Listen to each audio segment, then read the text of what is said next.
অনেকদিন পর বাগানে আসলাম। বাগানে আসার পর মনটা একদম ফ্রেশ হয়ে গেল। এই দেখো কত সুন্দর, সুন্দর ফল।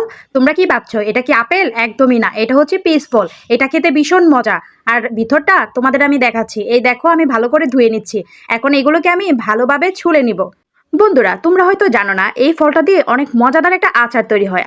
এইগুলার কুসা ছাড়িয়ে এই দেখো আমি কিভাবে সুন্দর করে কেটে ভিতরের বিচিটা বের করে নিচ্ছি। এখন এগুলোকে একটু লবণ দিয়ে কিছুক্ষণ পানিতে ভিজিয়ে রাখবো। আর আর এই যে কাঁচের জারগুলো দেখছো এগুলোকে আমি গরম পানি দিয়ে একটু ফুটিয়ে নিচ্ছি। এগুলোর মাঝেই আমি আচারগুলো সংরক্ষণ করব।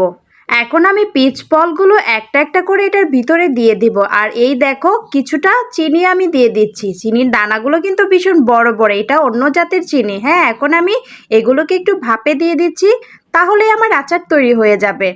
আমার আচারটা কিন্তু তৈরি হয়ে গেছে, দেখো কত সুন্দর হয়েছে। এখন আমি এগুলোকে সংরক্ষণ করে রেখে দিব। এইটা তোমরা সারা বছর খেতে পারবে।